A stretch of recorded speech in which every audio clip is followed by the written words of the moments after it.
everyone. Today we have with us the gorgeous Anshuka Parwani, a celebrity trainer, wellness expert, yoga enthusiast, FlyFit pioneer, and the founder of Anshuka Yoga. Anshuka knows how to stay bendy. Her yoga center is the city's premier yoga studio that offers bespoke programs for adults and children that encourages development of the mind, body, and soul through different schools of yoga and Pilates. That's a lot, Anshuka, to have achieved at such a young age. So tell us, where did your journey begin from? See, namaste and thank you for having me, Pari. You are amazing. And I'm going to dive into the answer. Wellness for me started really, really early. As a child, I used to suffer from asthma and acute bronchitis. So for me, just my parents putting me into the water to become a swimmer was part of my well-being. Instead of putting me on various antibiotics, it was all about strengthening your lungs the right way. I came from a household that had doctors in Ayurveda, etc. So little things like breath work, pranayam, things just inspired by Ayurveda was given to me, not knowing what I'm doing. So I was sort of mindlessly doing pranayams, breath work, instead of eating, popping different pills, I was always having different Ayurveda mixtures, etc. Really not knowing what I'm doing. And eventually I started feeling better and I started healing myself. But really, I can tell you when wellness came to me is I decided to become a commercial pilot. That's what I wanted to do as my career. And when I was flying, I got into a terrible bike accident, which left me bedridden for close to 9 months. And that time really sort of stalled my life. So because I was in bed rest, I couldn't move, I couldn't walk, and I always had to, ask for help, which was very new for me because I was always an athlete, always moving. So that sort of, when it stunted me, my mother really pushed me because she understood that that is taking a lot of, traumatic emotionally and mentally more than just physically, because physically I was healing with whatever the doctors were telling me. So I started doing physiotherapy and I started yoga as therapy. And that's when I really truly believed that for me, it was like, a new life. It was magic. I was introduced to something which I got so passionate about that I did not go back to the airlines. And I truly believe that that was my start of wellness for me, because I started to feel good. I was in tune with my body and my mind like I'd never been before. So really that was my start to my wellness journey. Yeah, so like I've always said, it's a very, very inspiring story. And yoga can really heal, and how that's the example of, your absolute embodiment of that. So as a fitness and wellness enthusiast, what is the vision that you carry? What do you think is, what should be the way forward, really? Again, I really feel like everybody should uncomplicate fitness and wellness. Wellness is about well-being. It's every size doesn't fit all. I might feel that with my yoga practice. Somebody else might feel that going to the gym or going to a Pilates practice. But what we forget is holistic wellness is so important, because it's not only about your moving and how you look on the outside, but how you're feeling, your actions, your intentions. It's so much more than that. And that's the vision I have moving forward, where even at the studio and when my students come in, that's what I really want to share. And that's what I see everybody building, is a holistic wellness balanced life for themselves, whether instead of just focusing on the fitness and the physical part of it. Right. So tell me, everybody knows that yoga is very beneficial, but how does a person with absolutely no yoga experience start off and get into the practice? Right. So start slow. Please go to a certified teacher, whoever that might be. Do not follow YouTube or any free videos that are available, because I also know that today we live in a digital world where people get fascinated with doing that headstand or doing that split or doing certain things and getting into it incorrectly. So I feel like when you just come with an open mind, find any teacher that works for you and start slowly. And again, like I keep telling everybody, uncomplicated. It does not have to be complicated.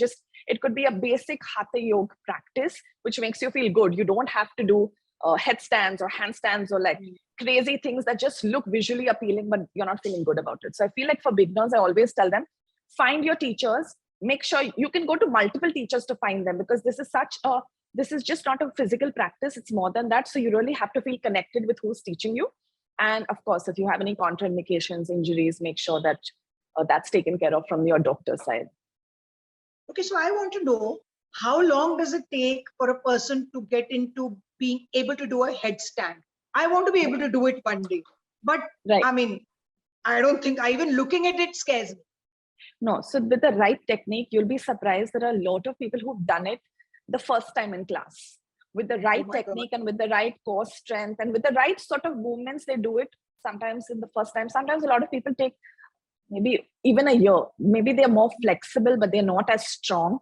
But the good part about what we do is we also do something called FlyFit, which is the suspended hammer. And everybody has got into an inversion on their first class. So to get into a headstand, it really takes maybe I wouldn't be able to tell you that, hey, you'll be able to do it in a month, but I know that every body is different, but you can work towards it. With the right technique, you can achieve it. And if you just want to experience being upside down, there are different props that can make you get there, which is one of the FlyFit hammock is for that. So you're gaining all those benefits, juicy benefits of inversions and inverting your blood flow, but you're not really stressing out your body. So what does a day in your life look like?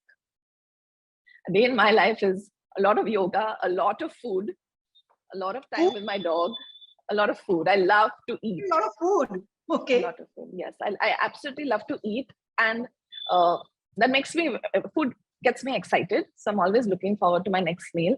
A lot of movement.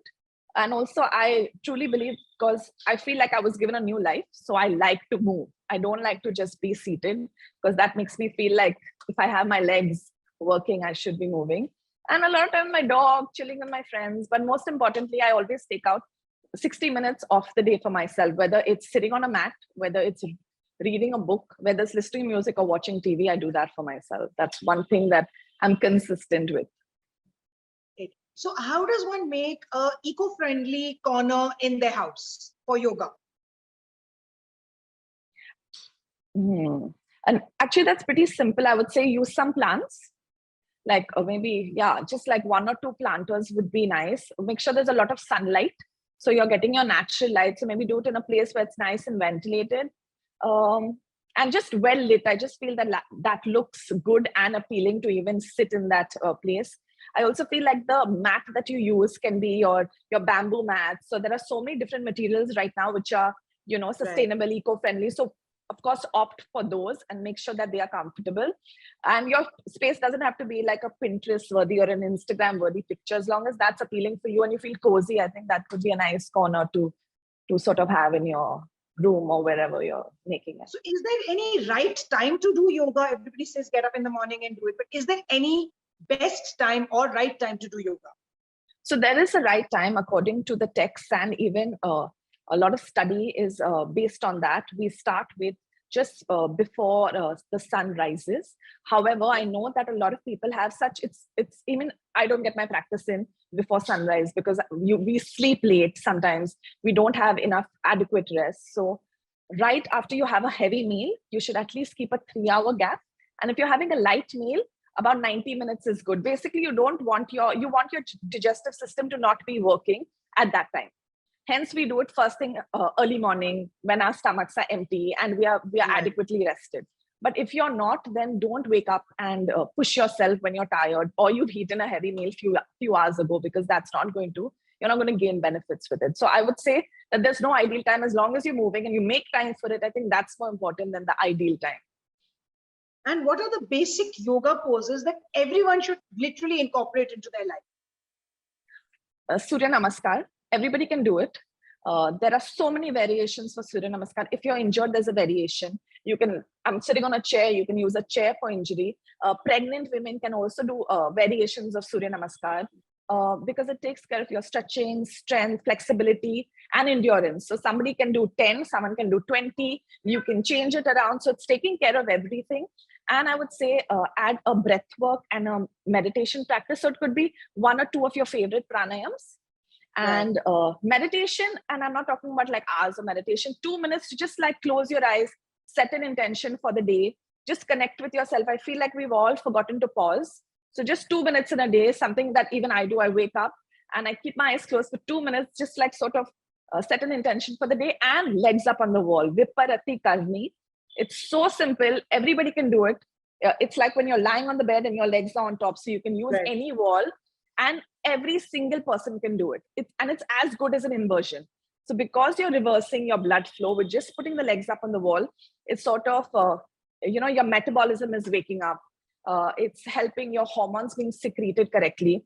And it's just really, really good for a healthy lifestyle for both men and women, no matter your age. So that's one thing that it's like one size fits all. Everybody can do it. There's no contraindication for it unless you're really injured and cannot move.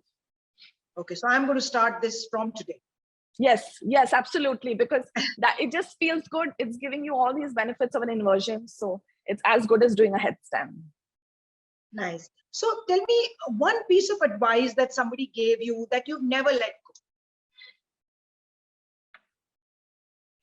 My dad told me always, especially because I used to be an athlete and there was a lot of competition growing up. So I think sometimes we would get, there's a lot of pressure.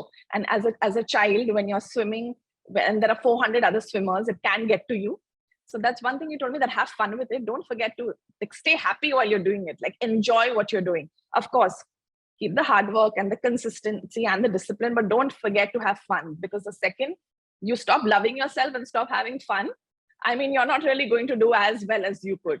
And he told me that at a very young age, which I didn't understand, but I understand today. So I always worked on it and I pretended to understand, but I think today I really do understand that. So what's one piece of advice that you want to give to our viewers? Consistency is key. This is the most, and self-love, which is the most cliche thing to say, but if you don't love yourself, if you don't love yourself, you're not going to value yourself. Your thoughts are not going to be positive. And I feel like you have to create space. Like I always tell people, pause. It's only when you create space in your mind, body, and soul is where you're going to be able to sort of think new things, do positive things, attract new things. If you're not going to create space, you're not going to grow. So I think that's one thing that I tell everybody. And I'm like, give yourself a hug. Like at the end of our yoga practice, we all hug ourselves. And earlier, my students used to laugh, but today they all do it without me telling them, because I make them hug themselves, and I tell them that you need to thank your body that you moved for 1 hour. You can move. Thank you for supporting me. Thank you for breathing. And I think that really comes from all these, especially my accident maybe, but that's one thing that I do, which I think is very important. That's amazing. That's really good advice. So what's next for Anshuka? So many new exciting things. I can't wait to we're working on it. Hopefully this year will be a changing year, but I definitely have so many dreams to, not only just expand, but reach out to so many different people and really bring the holistic in the wellness is what I really want to. I want everybody to really sort of not forget that wellness should be holistic. I think that should be one word. It should be synonymous. Great. So, I know that I can actually continue talking to you for several hours more, but I'm going to now ask you some quick bites. You can give me a one word or a one-line answer. Okay. What's your favorite wellness destination?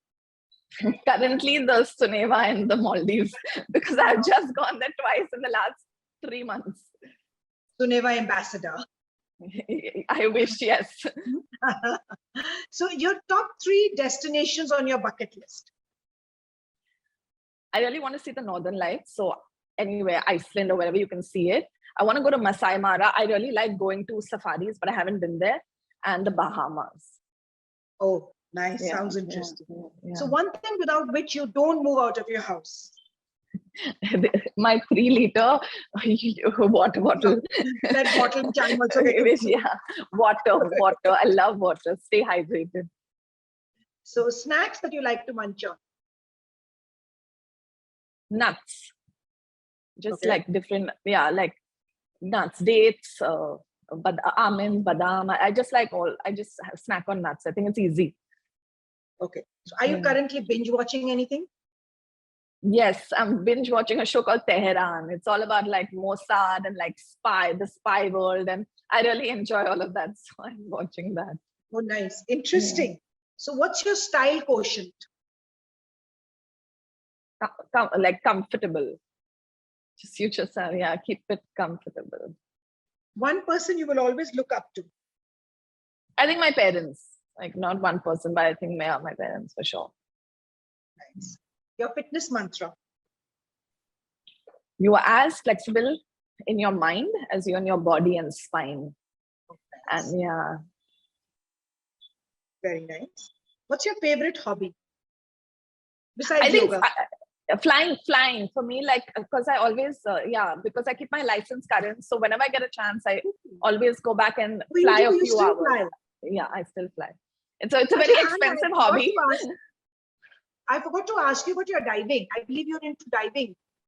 So I do have an open water certificate. However, because my asthma is now back in the last, especially because of the COVID, right after that it's back. I don't dive right now. I'm not allowed to. So again, I'm working on the same thing. I feel like you're always working towards something. But yeah, I cannot dive at the moment. Oh, okay. But asthma can be cured with yoga, from what I'm sure. Yeah. I'm hoping. Okay. A skill that you would like to master. I want to learn to ski properly. I can balance, but I want to do it like the pros. That I feel. So Switzerland it is next, huh? Yeah. Yeah. Pari, I'm counting on you. Okay. Let's manifest it. Yeah. So, okay. What's your favorite way to unwind? To chill with my dog and listen to music. I think it's just, yeah. And I sit out, like, I'm lucky I have a really nice space in the house where I can just sit outside and it's like nature. And I don't really have too many buildings around that I'm seeing from that spot. So it's with my dog and just chilling outside, listening to music. Anything outdoor, I guess. A mantra that you live by? Keep it balanced. Keep everything balanced. Your food, your thoughts, the way you move, just everything. Everything in life should be a balance. I think when it's do everything, but keep it balanced. Yeah. Okay. So last but not the least, tell us something about your GlobalSpa Soneva Soul trip. In one word, I would say sublime. Firstly, it was just, I think I'm a lot more grateful than anything else. That would be the right word, because I think I was surrounded by amazing people. And I think people do really make your experience. And I feel like it was one big family. And being together, which is very rare. And being in Soneva Soul, I also realized I got to learn new things. And also speaking to people who I enjoy speaking to people who know more than you in different fields. So that was very exciting. And I feel like it was just, I think it was sort of, it was elevated holistic wellness. I can just put it like that. So that's something that I really enjoyed with Soneva Soul, understanding and going beyond just the normal mundane wellness, experiences or whatever treatments are that I have experienced. So for me, it was definitely elevated and it was just beautiful. So thank you. So great. So I think we should look forward to many more trips like that. And see you soon. Thank you. Stay bendy. Yeah, thank you. All right. Bye. See you.